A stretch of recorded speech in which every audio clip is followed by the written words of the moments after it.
Good afternoon, Trinidad and Tobago. I'm Mahalia Joseph, and C News is live at noon. And I'm Nasir Mohammed with sport.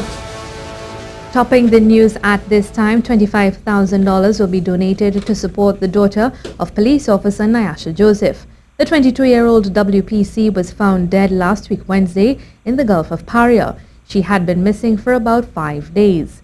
The funeral of the officer took place this morning, and it was there Acting Commissioner of Police said the money would be donated.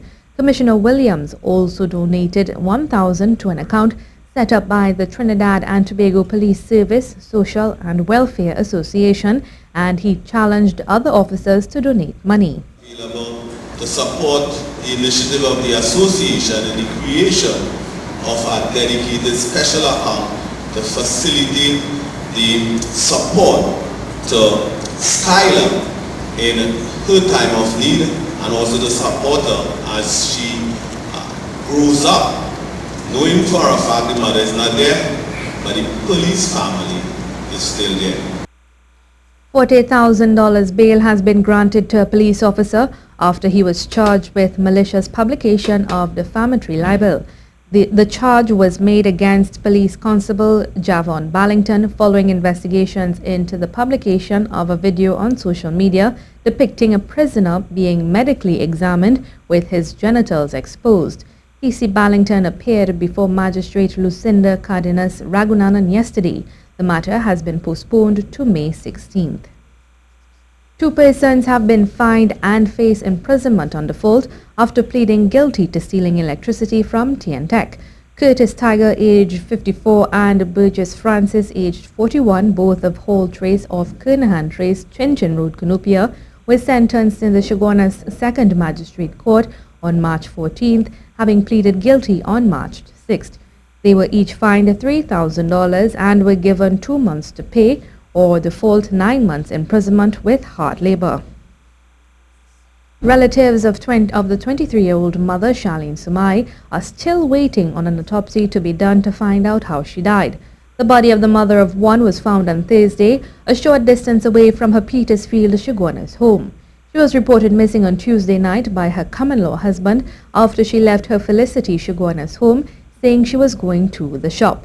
At around 11 o'clock this morning, her aunt spoke with C News and said the body had not yet reached the Forensic Sciences Center, and she expressed her sadness with what had transpired. Charlene have a lot of friends, and she was a jolly person, always looking nice, so people tend to not like you for that. Me personally, I don't believe that her husband did that. As far as we know, they had a good relationship and he loved his wife, and I find that the detection rate is in finding lost people is too poor, and the police need to step up on it a little bit, because we were still hoping that on that night they could have found her if they had moved right away. News just coming in, police have found a body in Salvador, Gran Couva. They are still at the scene. We are told the body has already started to decompose, as it may have been there for about 3 to 4 days. It is yet to be identified, and of course we'll have more on this story in a subsequent newscast. A 13-year-old Londonville teenager who was reported missing has been found.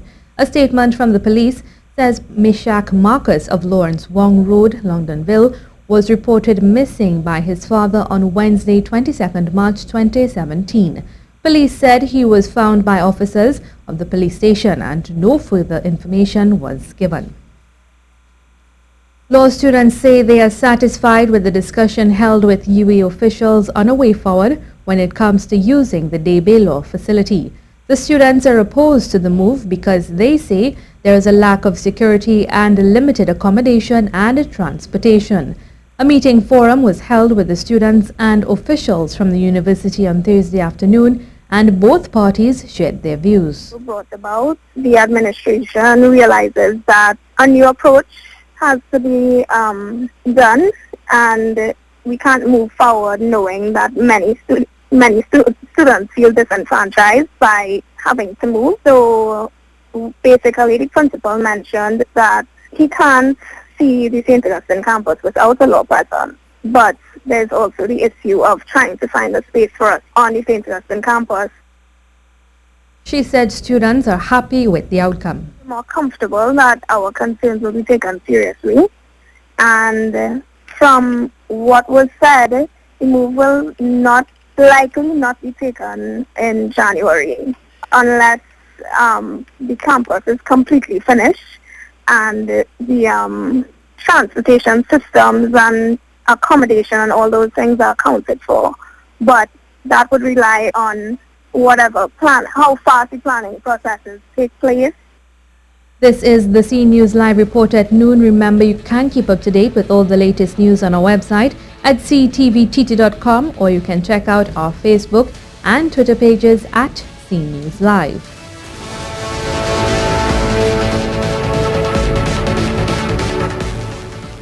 Parents of children attending the Mamarol Early Childhood Care Center this morning staged a protest calling on the Ministry of Education to upgrade their school, as for the last month their children have been falling ill. The school accommodates 30 children. The president of the Early Childhood Trinidad and Tobago Union explained the situation to C News. Mamarol has not have any upgrade. The school has no fire certificate, no electrical certificate for the past 10 years, and it has no occupational health and safety rules nor any policy. But the school at this point in time has a bat infestation. You're talking about a clan bat that has the drop-ins called histoplasmosis that is giving the children a lung infection. Children are being rushed to the hospital, and we came when the members highlighted it to the union after they wrote to the ministry and got no response. Since the ministry has not responded to the calls from the parents, they will picket his Port of Spain office on Monday. We have a pile of letters. I talk about letters you can't read from the head teacher come right down about reports of the school, but the ministry has been doing nothing so far. So now the union has taken action. We expect that this thing be sorted out, because we are not going to entertain that the minister sits in his office and allow the school to go down. They know election time to come and get the vote. They have to know to come and fix the school according to the National Policy on Early Childhood Care and Education 2005. The United National Congress has expressed concern with how government is using the funds from the Heritage and Stabilization Fund. On Thursday, the minister announced the process to split the fund into two is underway. The UNC chairman this morning told us splitting the fund is not a huge concern, but he wants to know what the money will be used for. Some merit in it, but we are very against drawdowns that have been coming out of the Heritage and Stabilization Fund. And basically, if we have a very great concern of the movement or the reduction of the Heritage and Stabilization Fund. Given the times that we are in now, the Prime Minister every day would have said that is for a rainy day. But we feel that there are many other avenues that one could pursue before actually going into that Heritage and Stabilization Fund. Mr. Lee said government is fighting to increase revenues, but it does not seem to be working. One would have said that, remember when the Minister of Finance imposed a 12.5% VAT on all products in Trinidad, he thought that would have raised his revenue, and you're not seeing that revenue meeting his targets. You now see that the property tax is now coming back into place. That is another measure of trying to raise revenue for them to run the country at the expense of the people of Trinidad and Tobago. Given the hard times that we are going through right now, the economic downturn that the country is going through. The Joint Select Committee is examining the staffing deficiencies at the DPP's office and the effect of this on the nation's national security thrust. The Director of Public Prosecutions, Roger Gaspard, says since 2013 there was parliamentary approval for more staff, but up to the present he is still waiting to get a full complement. The DPP's office has about 60 professional staff members as we speak. You no doubt bear in mind, Mr. Chairman, that the approval by Cabinet would have been since May 29, 2013. As we speak, Mr. Chairman, there are 46 attorneys for posts of State Council 2, 11 of which are currently occupied. Mr. Gaspard said other positions are yet to be filled, including that of senior counsel and attorneys. only recently I learned, not directly, that 32 persons had been appointed to the post of State Council 1. A fax, in fact, would have been sent to my office on the 13th of February, which indicated as much. No official correspondence has been addressed to the DPP to date. The Joint Select Committee continues to examine this issue at this time. Here's Ian Wallace with your afternoon weather. As the month of March goes through, we've seen a lot of rainfall in Tobago, double the monthly average. Meanwhile, Trinidad has been near average in terms of the rains. Today there will still be a veil of cloud coming across the top of the atmosphere and patches of low-level cloud as well, so we could be seeing a few showers, especially across the hillsides. It will feel warm at 29 degrees Celsius in Tobago, 32 degrees Celsius in Trinidad. A cool night is expected as skies clear through this evening. At sea, expect a moderate chop in Caribbean waters close to 2 meters, choppier in Atlantic waters nearing 2.5 meters, with easterly winds of 10 to 20 knots. Expect a high tide at 1:30 and your low tide at 8 p.m. That is the latest weather, and I am meteorologist Ian Wallace. Trinidad and Tobago's coasts are very vulnerable and they must be protected in order to maintain its economic value. According to Natural Resources Lead Specialist Michelle Lamy, in 2015, 80% of the country's gross domestic product came from the coast. She spoke on CTV's Good Morning Trinidad and Tobago and explained what needs to be done to prevent further erosion. Why is protecting the country's coastlines important? That's because most of your industrial activity, people live on the coast, your agriculture, your fisheries are located on the coast. Over the years, there have been an increase in natural disasters along the coastlines, hence the more urgent need for coastal protection. Over the last 10 years, there's been a 5-fold increase in storm events, flooding, and erosion compared to the previous decade. Even though they're not hurricanes, since Trinidad is not on the hurricane track, these small events create constant erosion and flooding, and they damage your roads, they damage your coastal properties. As such, she said the coastlines are very vulnerable, and to maintain value, integrated coastal zone management is used. It uses science, engineering and regulation to ensure structures and measures are put in place to prevent erosion of the coastlines. She used the Manzanilla area as an example. Manzanilla Beach, which was the repair of Manzanilla Beach, was a project of the Coastal Protection Unit of the Department of Ministry and Works. They actually did the right thing. They did the science and then designed the structures so that they can resist different levels or intensities of storms. And the combination of the science with the good coastal engineering is basically the way that things should be done. In recent years, Columbus Bay has retracted some 150 meters and lost 6 hectares of land. That, she said, is cause for concern. Rishi Harinanan, C News. The question of waste and recycling is high on government's priority list. The Minister of Planning and Development, Camille Robinson-Regis, revealed that recycling and reuse of waste are two processes that will play an essential role in diminishing the use of wasted dump sites. Disposal in Trinidad and Tobago has been plaguing this society for many years. About 95% of all domestic, commercial, institutional and industrial waste is disposed of at municipal dump sites, making landfills the main means of waste disposal in Trinidad and Tobago. Swimcall has been selected to oversee and implement the new policy on waste management. It means that an examination of the waste streams shows that the removal of recyclable materials through a structured waste recovery program would increase the life of our landfills. As we'll look into dealing with all types of waste, including electronic and human waste, along with improper disposal of tires and batteries and medical waste.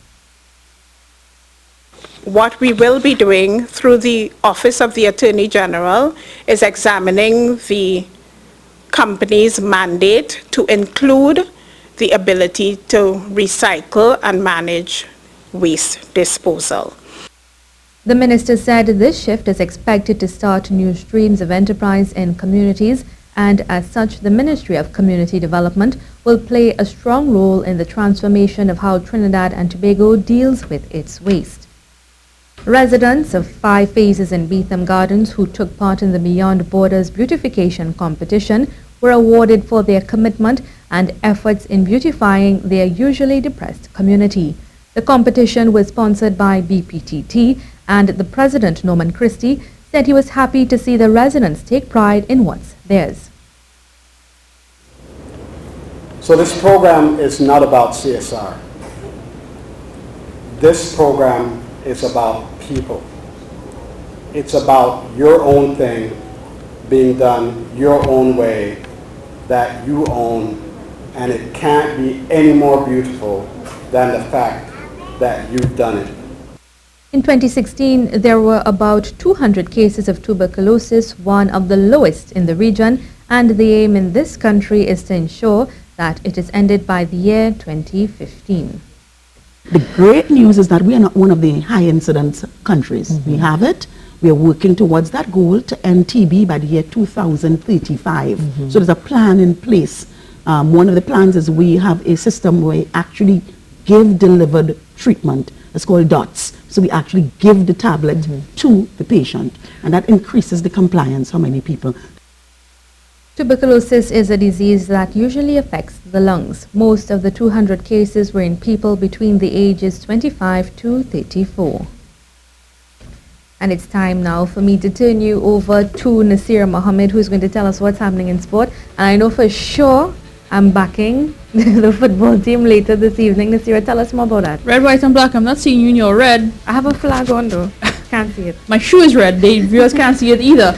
But the fact is that Trinidad and Tobago will be taking on Panama from 7 p.m. at the Hazley Crawford Stadium tonight, where they'll hope to get some points and get their Russia 2018 campaign started. The national men's team coach Dennis Lawrence says he wants his players to focus on the Panama game first, then Mexico. And Lawrence expects the Panamanians to come hard at his team, adding they have some qualities that he would like his players to adopt. I think Panama is going to play exactly the way they play. They're going to be very, very well organized. They're going to make themselves very, very tough to beat. They're a very competitive group. And we need to understand that the first thing we need to match with them is their desire, because they're a team that plays with the heart, and they're a team that look hungry. They look like a hungry bunch. And we need to match that first and foremost. Newly capped forward Jamil Botswain said he is happy to be learning from Lawrence and his staff, as well as the experienced players in the team. He adds support from the coaches and players is one thing, but would like the public to get behind the team. That everyone come out in their numbers and show their face and give us that support that we need. Because as good as the team, crowd support is also a next part of football. Remember, kickoff is at 7 p.m. tonight at the Hazley Crawford Stadium. And that's it for sport for today. Remember, come out and support Soca Warriors tonight at the Hazley Crawford Stadium. That's how we end the C News Report at noon. I'm Mahalia Joseph. And I'm Nasira Mohammed. Remember, support Trinidad and Tobago Warriors tonight at the stadium from 7 p.m. Have a good afternoon.